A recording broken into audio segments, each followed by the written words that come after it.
because Leroy's good to talk to about this. It is all part of the conversation. We'll do a little more specific after, but the man, the myth, the legend is now here. It is What's up, fellas? Only Leroy the Hoard. silver goat, baby. Yeah. Look at you, looking all distinguished. Hey, I'd have it on my head too, like you, if I could grow it. Why would you put the camera on me? Like, hey, take it off. It's still there. Hey, wait, hold on. Your hairline is in retreat, bro. No, it's not. Okay. No, it's not. Ty hairline playing better DB than Deion Sanders. Leroy, you just mad that my hair's still on my head. Hey, man, Ty, look, it's still there. Hey, LeBron got a guy. Hey, bro, they gonna say your hairline playing bump I think Stephen A. Smith might have a guy too. Listen, hey, boys, he just playing run. He ain't playing no bucket. That hairline ain't even bumping run. It's just he just run. That hairline ain't hit them eyebrows in a minute. That's a prevent defense is what Ty's working with right there. He's in full retreat. He said that hair ain't hit them eyebrows. It ain't. You know what? To be honest with you, it never did. Where it's at now, it's always been where it's at. You showed us a picture of like the third grade. Yeah, so it's never been. He's very touchy about this. I was bringing in pictures from the third grade. I had to dead it because people been saying that in my entire life, and I'm just like. I got a big forehead. It's a Powell thing. Like my kids, they have it right now, and it's my fault, and I can't do nothing about it. So now that's harsh for a girl. They got to wear them front bangs. Yeah. All right.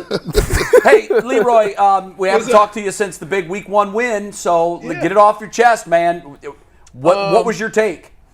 Well, I like to tell people that first things first, you win the game that is played, right? You don't know. You go in there with a game plan. You think you're going to be able to take advantage of different things or what have you. And then the game starts. It's pouring. You can't you can't throw the ball. And now you just in win mode. Do whatever you can to win the game. Right. And I had nothing but compliments to give to that offensive line. Even with Conklin out, Big Boy came in and did his thing. The running game, when you run the ball for over 150 yards as a team, when everybody in that stadium know all you can do is run, you doing work. And I don't think people really understand that. It was hard for everybody to throw that football. I mean, Deshaun was squeezing onto it too tight. A lot of balls were coming up short because he was scared it was going to slip. Joe Burrow threw a bunch of ducks, so couldn't do nothing there.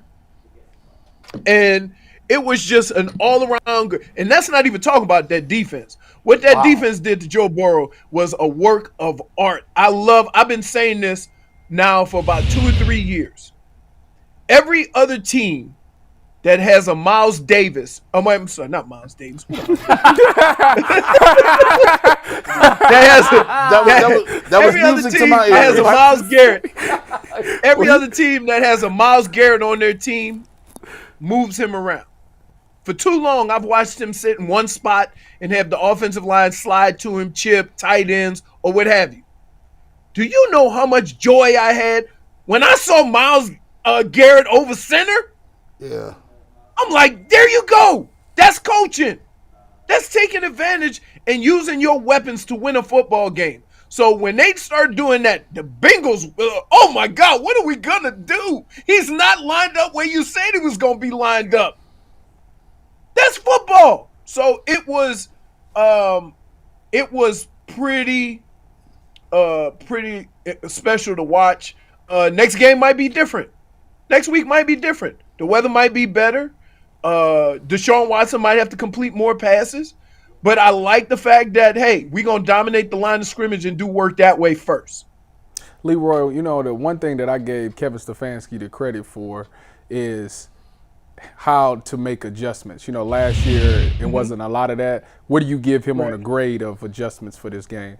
I do. It was excellent because it got to a point where, you know, he swallowed his pride and say, I know I got this $230 million quarterback, but I'm going to say it like this. This is what we need to do to win this game.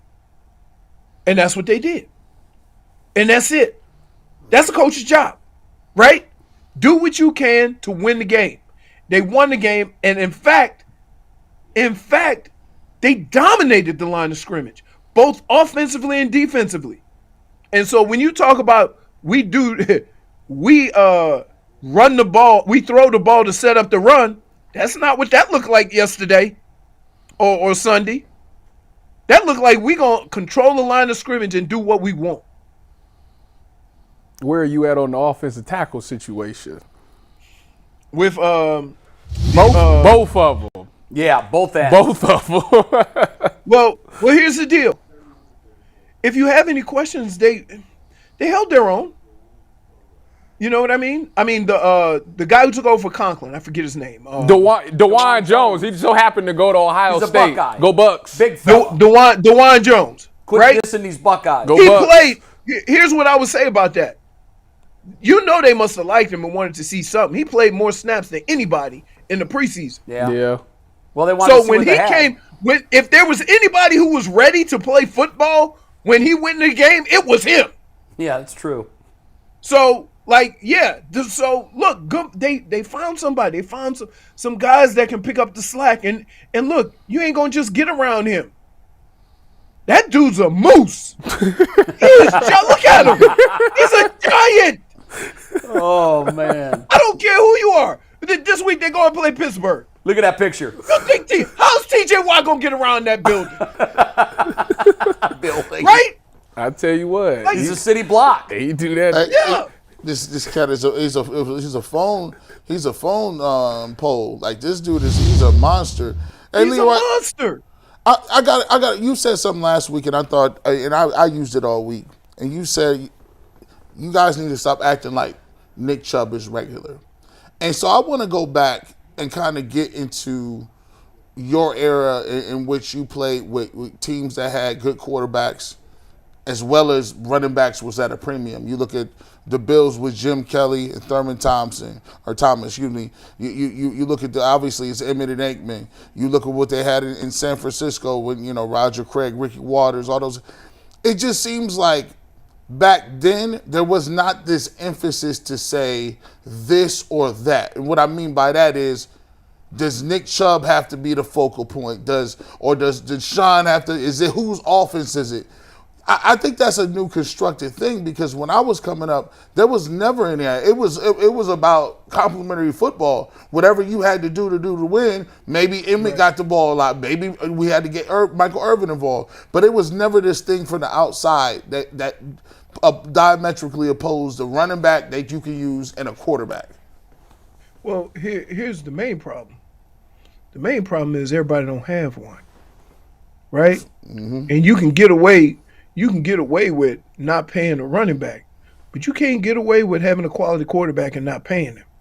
So when you start putting that much money, you're an owner and you spending $200 million guaranteed on a quarterback, who you want to see do well.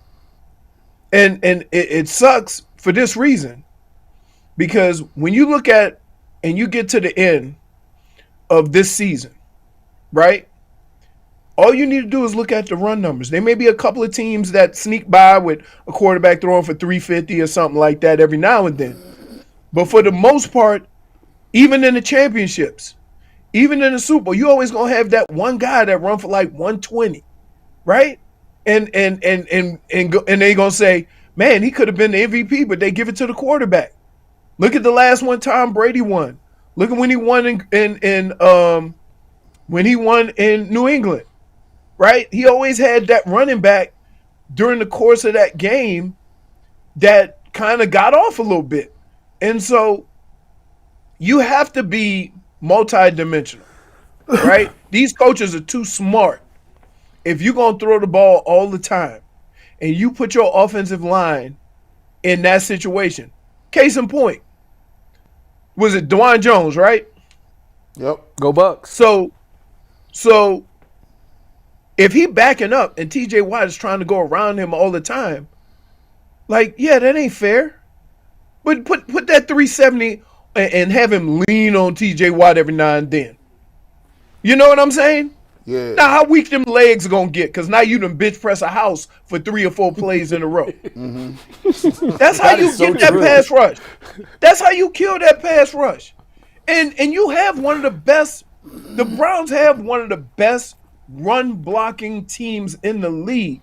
If you don't take advantage of that and try to exploit defenses with that, you're doing the injustice to the line. Leroy, you know. And so that's why I always get so offended and upset when people talk about we need to throw the ball more, we need to do this, right? You know what? If you didn't run the ball the way you did, look, man, let me tell you how cool that was. Everybody in the stadium, man, look at this weather. We're going to have to run the ball. And so was Cincinnati. And you dominated them. And they knew you had to run too. They had a whole bunch of guys in the box. Right? To the point where they had tried to throw it and you just couldn't get the ball where you wanted to. Because there was guys open, but you couldn't get the ball that far down the field. So they ran the ball and they dominated running the football. It is something special when you can do something and everybody know you can do it. Tyvis, we talk about the 4-minute drill. You got 10 men in the box, you got 2 tight ends and a wide receiver out there doing nothing. We gonna run it down your throat. Come get some. Mm-hmm. That's a 4-minute drill. And you're going to have to do that at some crucial times during the year. The weather's going to be inclement in January, going into February, hopefully, right? You're going to have moments at the end of games, big-time games, where you're going to have to close the game out, getting a first down, running the football because you don't want to stop the clock. And you got the team to do that.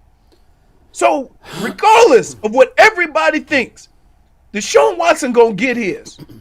Don't worry about Deshaun Watson. He had guys open last week. It was tough. But if you don't run the football and you don't start with that, then you doing this team, this offensive line, an injustice. Go ahead. You think that he's going to be? You think you have no worries at all about Deshaun? No, not because here's what he has that a lot of these quarterbacks coming to these situations don't. They have a defense that's playing well. Right. You got a run game. That's quarterback's best friend.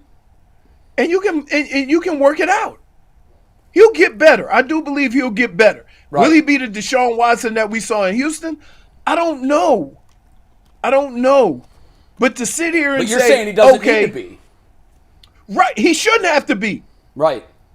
He shouldn't have to be. Well, with these weapons, you're right. Here's why you have Deshaun Watson. You don't have Deshaun Watson throw for 5,000 yards and run your offense up and down the field.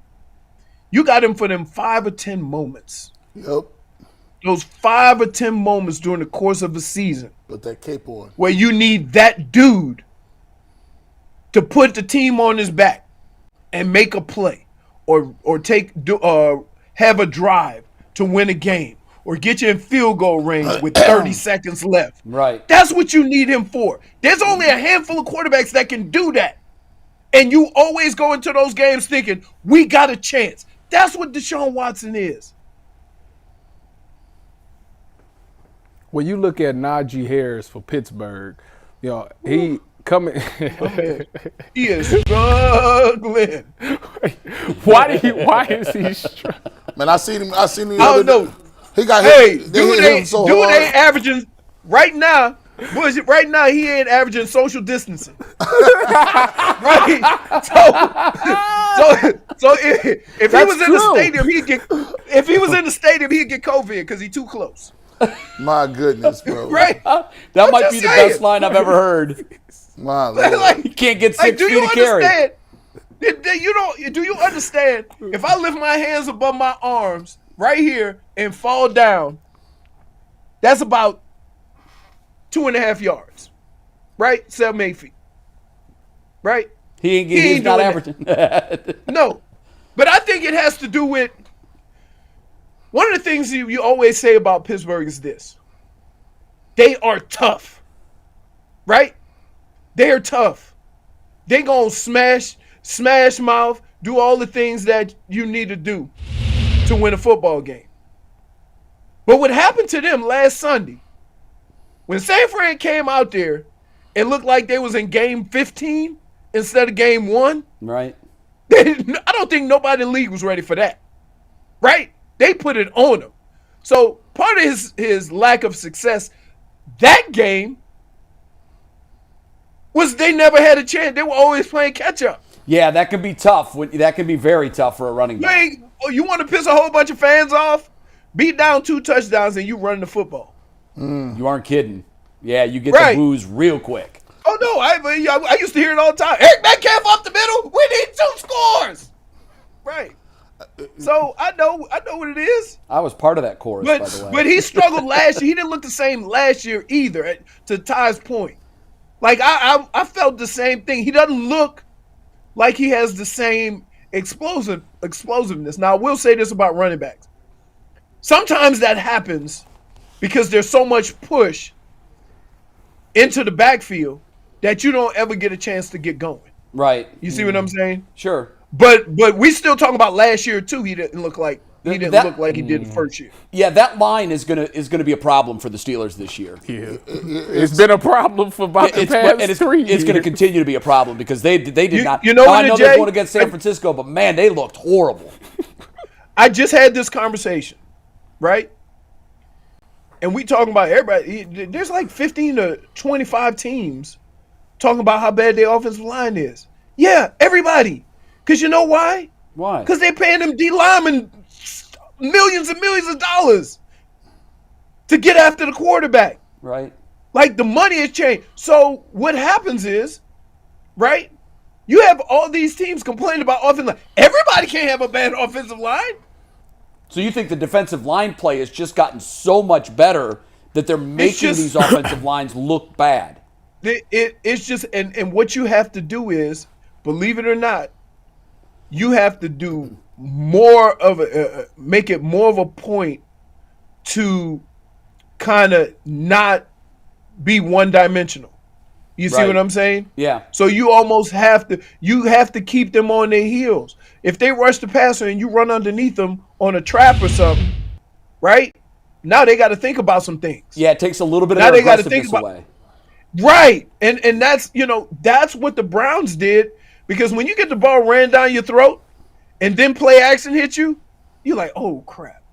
Got me. You know what I mean? So that's why the run has always set up the pass, because it opens up all the different ways you can get guys open. If you open up, here's the dude, I'm telling you, as much as I watch football, there's only one thing that drives me absolute crazy. When they take a shot on first down, it's incomplete, right? And then you try to run it and get you into reasonable third down. Now, I'm not saying you can't pass the ball on first down, but that's the perfect time to go play action, right? Right now, the way the Browns ran the ball last week, if you start off the game with a play action pass and a bomb, you might get half of that defense, because they're gonna be hell bent on stopping you from running the football with Nick Chubb. Yeah, it's a fact. They're keying now on stopping 24. You predicting a play action pass on the first play? Is that I what hope you it goes said? to Marquise Goodwin, who can get behind defenses. If Marquise is out there, it's high alert. Yeah, they know. As a DB, I'm telling you right now, if number 3 is out there, you know why? Alert, we going deep. You know why? You know what they're gonna call Marquise? Go route. Go route. Go route. Yeah, that's it. For sure. For sure. Number 3 on the field, he But going look, deep. you know what, Leroy, and especially to you, Tyvis, it's one thing to know it's coming. It's another thing to stop it. That's true. And you can't invent speed. But that's the true art of coaching, right? Yep.